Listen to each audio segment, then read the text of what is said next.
राजकारण म्हणजे शक्यतांचा खेळ, गेम ऑफ प्रोबॅबिलिटीज. आणि मग महाराष्ट्रामध्ये अशा सगळ्या शक्यतांना आपल्या मुठीमध्ये ठेवून राजकारण करण्याची धमक किंवा चाल, यशस्वी डावपेच हे जर कुणी जास्त प्रमाणात आखत असेल आणि यशस्वी देखील होत असेल, तर ते अर्थातच म्हणजे शरद पवार. आता प्रत्येक घरामध्ये महाभारत घडत असतं, रामायण घडत असतं. त्याप्रमाणे बारामतीच्या पवार कुटुंबामध्ये देखील हे महाभारत रामायण घडत आलेलं आहे. आता सुप्रिया सुळे यांना मुख्यमंत्री होण्याची इच्छा आहे. आणि मग शरद पवार आता ते कशा प्रकारे डावपेच खेळू शकतात, आणि परिस्थिती जर तशी निर्माण झाली, महाविकास आघाडीमध्ये कमीत कमी जागा लढवून जास्तीत जास्त स्ट्राईक रेट आपला राहिला, आणि असं कळालं की आपण मुख्यमंत्री पदावर दावा करू शकतो आपला पक्ष, त्यावेळेला सुप्रिया सुळेंचं नाव अचानक समोर येऊ शकतं. याचीच दाट शक्यता आहे, अशी चर्चा सुरू आहे.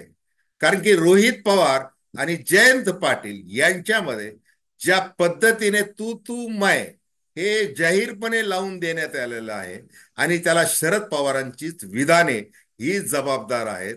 तर त्या संबंधी आपण अतिशय थोडक्यामध्ये चर्चा करणार आहोत. नमस्कार, जय महाराष्ट्र. मी डॉक्टर अनिल फळे. माझी आपल्याला विनंती की चॅनल सबस्क्राईब करावं, सबस्क्राईबचं बटन दाबावं आणि आपल्या प्रतिक्रिया बिनधास्तपणे नोंदवाव्या.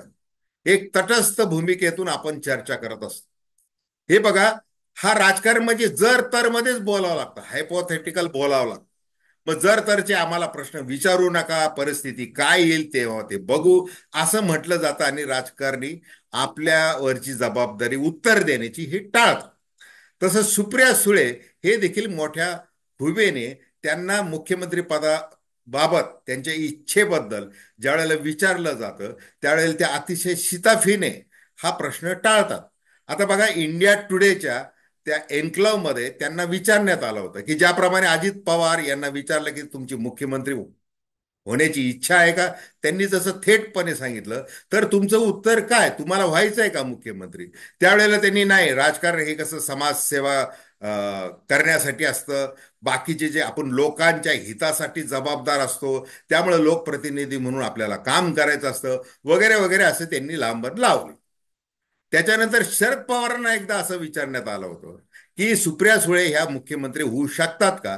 त्यावेळेला शरद पवारांनी असं सांगितलेलं होतं की त्यांना संसदीय राजकारण म्हणजे राष्ट्रीय राजकारणामध्ये इंटरेस्ट आहे.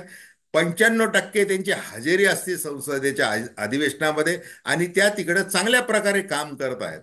मग त्यांना एक उत्कृष्ट संसद पटू म्हणून किती पुरस्कार मिळालेले आहेत, त्या कशा तिथे रमलेल्या आहेत आणि चांगलं काम करतात आहे, हे शरद पवार आवर्जून सांगतात. प्रत्यक्ष काय स्थिती आहे, ज्या वेळेला राजीनामा अस्त्र शरद पवारांनी काढलं होतं, त्यावेळेला व्यासपीठावर कोण रडतंय, कोण झडतंय आणि कोण खंबीर राहतंय, हे शरद पवारांनी ताडलं होतं. त्यावेळेला एक चेहरा धुसमसून असा रडवेला झाला. इतके नुसता रडवेला नाही तर धाय मोकलून रडला. तो चेहरा म्हणजे जयंत पाटलांचा होता. आणि अजितदादा पवार हे सुप्रिया सुळे यांना सांगत होते जाहीरपणे की तू मध्ये बोलू नको. आता साहेबांनी निर्णय घेतलेला आहे, त्यांना तसं वाटतंय, तर आपण ती जबाबदारी आता घेतली पाहिजे. ते चांगल्या प्रकारे आपल्याला मार्गदर्शन करत राहतील, हे त्यांनी सांगितलेलं आहे. मग कार्यकर्त्यांना ज्यावेळेला कार्यकर्ते एकदम भावरावेग त्यांना आवरता येणार, त्यावेळेला सुप्रिया सुळे आणि अजित पवार हे त्या कार्यकर्त्यांसमोर गेले. त्यावेळेला अजितदादा पवारांनी अरे गप रे वगैरे अशी दमदार म्हणजे त्यांची दमदार भाषा वापरली. त्यावेळेला सुप्रिया सुळे त्यांच्या पाठीशीच उभ्या होत्या. त्यांना देखील हसू येत होतं, काय दादा पादा असं काय तुम्ही बोलताय वगैरे, ते असं म्हटल्या होत्या. प्रत्यक्षात ज्या वेळेला हे पवार कुटुंबामधलं म्हणजे राजकारण फुटलं, म्हणजे राजकीय दृष्ट्या ते फुटलं घरानं, त्यावेळेला अजितदादा पवार यांचा एकच आक्षेप शरद पवारांवर होता की आपल्याला भारतीय जनता पार्टी बरोबर जायचं आहे, आणि ज्या ज्या वेळेला जायचंय त्यावेळेला तुम्ही ऐन वेळेला माघार घेता. इतकंच नाही, तुम्ही राष्ट्रीय राजकारणात गेल्यानंतर, मी खासदारकीचा राजीनामा दिल्यानंतर ते आत्तापर्यंत पक्ष वाढवलेला आहे, विधानसभा प्रत्येक सांभाळलेला आहे, आणि मी खऱ्या अर्थाने तसा किंग मेकर राहिलेलो आहे. माझ्या मुठीमध्ये हे सगळे आमदार आहेत. त्यामुळे तुम्ही मला मुख्यमंत्री पद हे दिलं पाहिजे, त्या दृष्टीने मला तेवढं स्वातंत्र्य दिलं पाहिजे. परंतु शरद पवार यांनी त्यावेळेला आपल्याला कसं रोखलं, आपण ज्या ज्या वेळेला इच्छा व्यक्त केली, हे अजित पवारांनी अनेकदा सांगितलेलं आहे. म्हणजे केव्हा संधी आली? 2004 मध्ये तुम्ही बाहेरून पाठिंबा दिला होता भाजपला. मग अनेकदा त्याच्यानंतरही अनेकदा संधी आली. अगदी 2004 मध्ये ज्या वेळेला विलासराव देशमुखांना मुख्यमंत्री केलं गेलं, त्याही वेळेला संधी आली होती. अनेक संधी तुम्ही घालवलेल्या आहेत. मग अजित पवार नेहमी सांगतात की महाराष्ट्रामध्ये शरद पवारांना एक हाती सत्ता आपल्या पक्षाची आणता आलेली नाही, ही त्यांच्या राजकारणाची मर्यादा आहे. आणि मग त्यांच्या अशाच धोरणांमुळे ती आलेली नाही, असं अजित पवारांना नेहमी म्हणायचंय. थोडक्यामध्ये त्यांनी जो काही वचक निर्माण केला अजितदादा पवारांनी, म्हणजे आज त्यांच्या बरोबर जे काही आमदार एक वर्ष दीड वर्षापूर्वी जे गेले, आज त्याच्यापैकी बहुतांश आमदार अजूनही शाबूत आहेत. आता जयंत पाटील यांनी जे काही फासे टाकलेले आहेत, काही आमदार इकडे येऊ शकतात उद्या परवा, तो भाग वेगळा आहे. परंतु अजित पवारांना सोडत काय नाही हे आमदार, हे महत्वाचं आहे. कारण सगळ्या प्रकारची रसद पुरवणं, त्यांना सांभाळणं, संघटन म्हणून सांभाळणं, त्यांच्या म्हणजे त्यांना कुठल्या प्रकारचं कमी पडायला नको, सार्वजनिक दृष्ट्या त्यांना राज्य सरकारचा निधी म्हणून जेवढा जास्तीत जास्त देता येईल तो त्यांनी दिला. अशा प्रकारे त्यांनी ते स्वतःचं करिअर ते घडवलेलं आहे. या परिस्थितीमध्ये सुप्रिया सुळे यांना आपण मुख्यमंत्री व्हावं आणि आपल्याला त्यासाठी शरद पवारांचा आशीर्वाद आवश्यक आहे. आता साहेब म्हणतील तसं मग राष्ट्रीय कार्यकारिणीचे ते कार्यकारी अध्यक्ष म्हणून त्यांनी निवडलं. मग अजित पवारांनी त्यांना सुरुवातीला होकार भरणं की आमची तर संमती होती वगैरे वगैरे, ते असं बोलणं. पण नेहमी अजित पवारांना पर्यायी नेतृत्व म्हणून सुप्रिया सुळे यांना वेगवेगळ्या पद्धतीने पुढं आणलं गेलेलं आहे, ते शरद पवारांकडून. ते काही लपून राहिलेलं नाही. आणि मग आता महाराष्ट्रामध्ये मुख्यमंत्री पद मिळणं आणि पहिली महिला मुख्यमंत्री म्हणून आपल्याला काम करता येऊ शकतं, अशा पद्धतीने आपण राजकारण जर केलं तर काय हरकत आहे. म्हणून अजित पवार यांना कुठेतरी थांबवलं पाहिजे, त्यांना थोडीशी वेगळी वागणूक दिली पाहिजे. अशा पद्धतीचं शरद पवारांचं राजकारण अजितदादा पवार यांना काही सहन झाले नाही आणि ते बाहेर पडलं. ही पार्श्वभूमी यासाठी सांगितली की बघा आता जयंत पाटील म्हणजे काल परवा इस्लामपूरच्या सभेमध्ये ज्या वेळेला शिवस्वराज्य यात्रेचा समारोप जयंत पाटलांच्या मतदारसंघामध्ये झाला, त्यावेळेला शरद पवारांनी जे अगदी हात उंचावला तरी नसला, तरी त्यांनी सांगितलं की इस्लामपूरकडे महाराष्ट्राचं नेतृत्व द्यायला पाहिजेत आणि तशी माझी इच्छा आहे वगैरे वगैरे. आणि मग तो टाळ्यांचा झालेला कडकडाट तुम्ही पाहिला.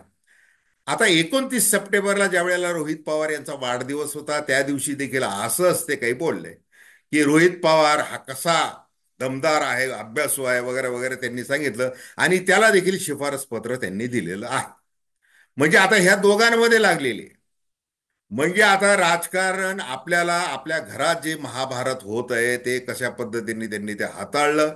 लोकसभा निवडणुकीमध्ये अजित पवार यांना कसं त्यांनी धोबी पछाड दिला, एकूणच महायुतीला धोबी पछाड दिला, 10 पैकी 8 उमेदवार निवडून आणले. हे सगळं त्यांनी आपलं कर्तृत्व दाखवलं. आता विधानसभा निवडणुकीमध्ये देखील ते आपलं कर्तृत्व दाखवणारच आहेत. शिवस्वराज्य यात्रा ही जयंत पाटलांनी अतिशय यशस्वीपणे केली. आता रोहित पवार काही ठिकाणी आले नाही त्यांच्या व्यासपीठावर, हा भाग वेगळा आहे. तर ते करत असताना शरद पवार हे एकमेव असे नेते आहेत की त्यांनी या विधानसभा निवडणुकीपुरतं बोलतोय मी, की त्यांनी हा सगळा म्हणजे त्यांना जिथं जिथं उमेदवार उभे करायचे आहेत ते सगळं पिंजून काढलेलं आहे. तिथल्या जे जे घराणे आपल्याशी जोडता येतील त्या घराण्यांना जोडलेलं आहे. म्हणजे अनेक आता हर्षवर्धन पाटील, घाटगे वगैरे अशी भली मोठी यादीच आता ती त्यांनी ऑलरेडी तयार करून ठेवलेली आहे. आणि नुसती ठेवली नाही तर जाहीरपणे व्यासपीठावर ते जाता सांगतात आहे. आणि तसे राजकीय बदल हे त्या त्या मतदारसंघामध्ये आपल्याला दिसतात आहे. मग त्याची चिंता आता भारतीय जनता पार्टीला आहे.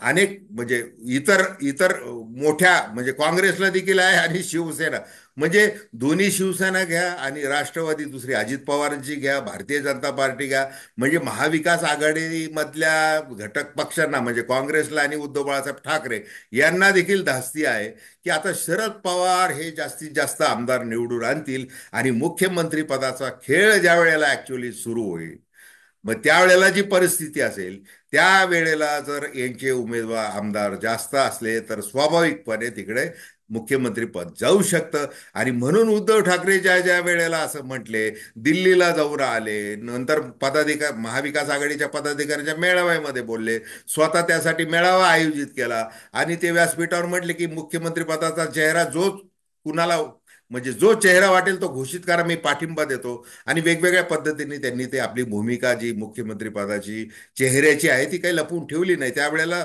शरद पवार असं नेहमी उत्तर देतात की ते बघू, आत्ता बघू, ते नंतर बघू. म्हणजे यावेळेला काय परिस्थिती होईल, कोणाचे किती आमदार निवडून येतात त्यावेळेला ठरवू. आणि मग त्याचीच काँग्रेसच्या नेत्यांनी देखील ओढलेली आहे. थोडक्यामध्ये शिवसेना प्रमुख बाळासाहेब ठाकरे यांच्याबरोबर जी आपली मैत्री होती, त्या मैत्रीला जागून शरद पवारांनी काय केलं, उद्धव ठाकरेंना एकदा मुख्यमंत्री पद दिलेलं आहे. नंतर लोक माझा सांगतीमध्ये त्यांना जे काही म्हणायचं होतं, म्हणजे लोक माझा सांगतीचं दुसऱ्या भागात त्यांनी ते म्हटलेलं आहे काय उद्धव ठाकरेंनी कशा प्रकारे केलेलं आहे, थोडीशी नाराजी पण त्यांनी व्यक्त केलेली आहे. मग हे सगळं, ह्या सगळ्या परिस्थितीचा, म्हणजे मी सुरुवातीला जसं म्हटलेलं आहे बघा, शक्य शक्यतांचा खेळ तो जास्तीत जास्त कसा कळतोय, तो शरद पवारांना करतोय. मग जर असं झालं तर आपल्याला काय करायचंय, तर म्हणजे प्रत्येक गोष्ट, सगळे पर्याय, सगळे परिस्थिती, सगळे ब क ड जी काही परिस्थिती निर्माण होऊ शकते, त्याच्यामध्ये आपल्याला काय करायचं हे शरद पवारांना चांगलं पक्क कळतं. आता मराठा आरक्षणाच्या मुद्द्यावरून मुख्यमंत्री एकनाथ शिंदे यांच्याबरोबर त्यांच्या बैठका झाल्या. म्हणजे लागोपाठ ह्या जुलै ऑगस्टमध्ये, म्हणजे 3 ऑगस्टला एक झाली, 22 जुलैला एक बैठक झाली, त्यांची बंद दाराआड चर्चा झाली. त्याच्यामुळे धडकी कुणाकुणाला भरलेले, म्हणजे ते फासे कोणत्या कुठे कशा पद्धतीने टाकतील हे काही कळायला मार्ग नसतो. आता जिथं सर्वपक्षीय बैठक व्हावी मराठा आरक्षणावर, तिथं जाऊ नका, मात्र मुख्यमंत्र्यांबरोबर एकटं बोलायचंय. कारण शासनाने नेमकं या समाजाच्या नेत्यांना काय आश्वासन दिलेलं हे मला माहिती नाही, असं म्हणायचं आणि भेट घ्यायची. मग त्याच्या त्या गुप्त, त्या बंद दाराआडच्या भेटीमुळे काय होतंय की संभ्रम निर्माण होतोय सगळा. म्हणजे उद्या जर अशी वेळ आली की हे जे काही प्रमुख 6 पक्ष, म्हणजे एक भाजप, काँग्रेस, 2 राष्ट्रवादी आणि 2 शिवसेना, याच्यामध्ये पुन्हा इकडं तिकडं जर करायची वेळ आली, म्हणजे राजकारणामध्ये कमरेचं सोडून इकडं तिकडं पळायला आम्हाला मोकळीक दिलेली आहे, त्याच्यामुळे आम्ही त्याच पद्धतीचं राजकारण करू, असं महाराष्ट्रातल्या सगळ्या पक्षांनी आता गेल्या 5 वर्षामध्ये दाखवून दिलेलं आहे. त्याच्यामुळे त्याला कुणी अपवाद नाही. आणि शरद पवार तर त्यांना राजकारण कशाला म्हणतात, कशाशी खातात, हे कुणी सांगायची गरज नाही. पंतप्रधान नरेंद्र मोदी यांनी देखील त्यांना प्रमाणपत्र अनेकदा जाहीरपणे दिलेलं आहे. आता मुख्य मुद्दा जो आहे की जर, म्हणजे आता रोहित पवार हे घरातलेच पवार म्हणून त्यांना सांभाळायचं आहे, त्यांचा युगो सांभाळायचा आहे, त्यांनी केलेलं काम, त्यांनी केलेलं कर्तृत्व, याच्याबद्दल त्यांना शाबासकी द्यायची आहे.